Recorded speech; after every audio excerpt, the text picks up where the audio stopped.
दोस्तों, लौकी एक ऐसी सब्जी है जिसकी जितनी चाहे उतनी प्रकार की रेसिपीज बना लीजिए। हेल्थ के लिए फ़ायदेमंद लौकी की ऐसी सब्जी की रेसिपी आज आपके लिए लेकर आई हूँ, जिसे खाकर आप कोफ्ते खाना भूल जाएंगे। दोस्तों, आज की सब्जी में हमने लहसुन प्याज का बिल्कुल भी प्रयोग नहीं किया है और यह सब्जी बहुत ही टेस्टी बनी है। तो आप इसको एक बार ज़रूर ट्राई करें और फिर हमें बताएं कि यह आपको कैसी लगी। चूँकि यह स्टीम में बनेगी तो ऐसी सब्जी आपके हेल्थ के लिए भी काफ़ी फ़ायदेमंद रहेगी। तो वीडियो को फटाफट कर दीजिए लाइक, चैनल पर नए हैं तो सब्सक्राइब करके घंटी वाला बटन दबा दीजिए। तो आइए शुरू करते हैं। यहाँ पर हमने एक लौकी ली है जिसका वजन करीब 500 ग्राम है। इसको छील लेंगे और अब इसको ग्रेटर की मदद से ग्रेट कर लेंगे। इसके साथ ही हमने यहाँ पर एक गाजर भी ग्रेट कर ली है और गाजर के बाद 1 इंच अदरक के टुकड़े को भी ग्रेट कर लिया है। इसके बाद इसमें 2 हरी मिर्च को भी इसी में ग्रेट कर देंगे और हरी मिर्च के बाद हमने एक प्लेट में करीब 1 कप पत्ता गोभी को भी ग्रेट कर लिया है। और अब हम इसमें से आधी पत्ता गोभी को लौकी गाजर के मिक्सचर में डाल देंगे और आधी बचा लेंगे जो आगे इसी रेसिपी में काम आएगी। अब इसमें डालेंगे आधा चम्मच हल्दी पाउडर, आधा चम्मच कश्मीरी लाल मिर्च पाउडर, 1 चम्मच धनिया पाउडर, आधा चम्मच नमक डालेंगे। नमक ग्रेवी में भी पड़ेगा तो नमक इसमें कम ही रखें।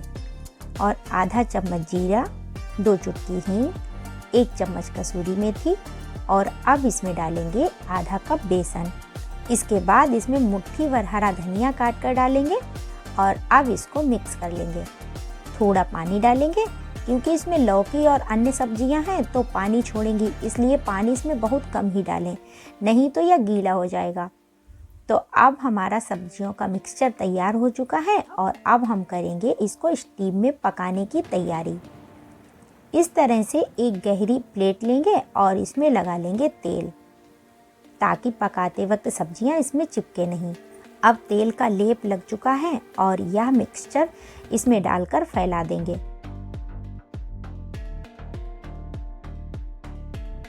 और अब एक पैन में इस तरह से रखेंगे एक स्टैंड और इसमें भर देंगे पानी और इसके ऊपर से रखेंगे मिक्सचर वाली प्लेट। इसमें पानी इतना भरें कि स्टैंड से ऊपर ना जाए, नहीं तो हमारी प्लेट तक पानी उबल कर आएगा और यह खराब हो जाएगी।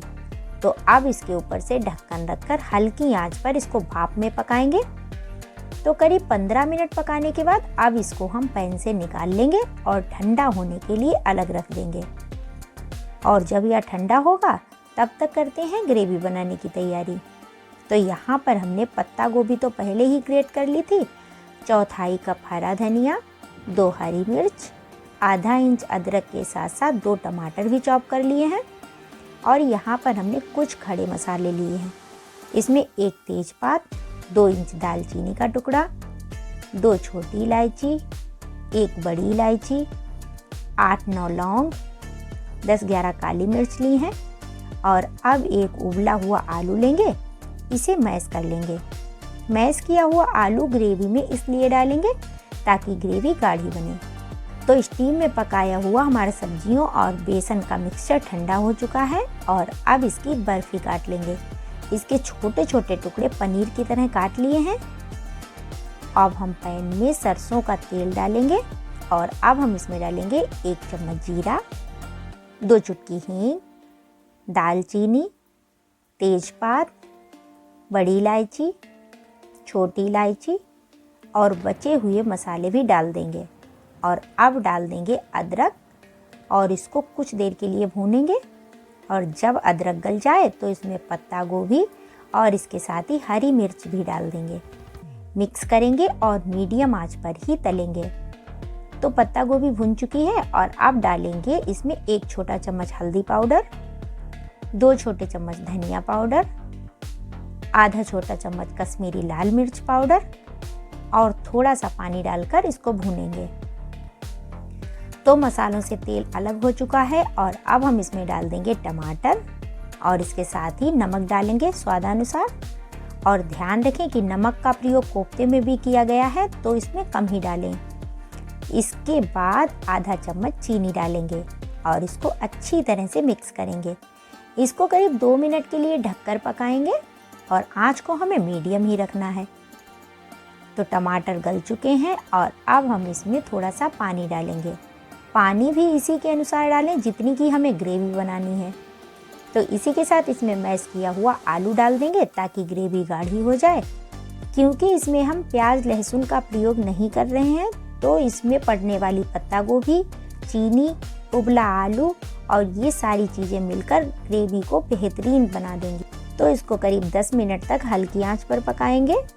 तो गाढ़ी ग्रेवी बनकर तैयार हो चुकी है और अब हम इसमें डाल देंगे इस बर्फ़ी के आकार वाले कोफ्ते। हल्के से मिक्स कर दें जिससे कि यह टूटे नहीं। तो अब इसको 5 मिनट के लिए और ढककर पकाएंगे। तो अब हमारी लाजवाब और स्वादिष्ट सब्जी बनकर तैयार हो चुकी है। इसकी महक से मेरे मुंह में तो पानी आ रहा है। अब इसको हरे धनिये से गार्निश करके सर्व करेंगे। तो दोस्तों, हमारी आज की रेसिपी आपको कैसी लगी हमें यह कमेंट करके बताइए। वीडियो को लाइक करिए, शेयर कीजिए। चैनल पर नए हैं तो सब्सक्राइब करके घंटी वाला बटन दबाना ना भूलें। आप सभी स्वस्थ रहें, मस्त रहें और हमारी नई नई रेसिपी की वीडियोस देखते रहें। इसी के साथ लेती हूँ आपसे विदा। फिर मिलती हूँ किसी जायकेदार और धमाकेदार रेसिपी के साथ। तब तक के लिए बाय बाय दोस्तों।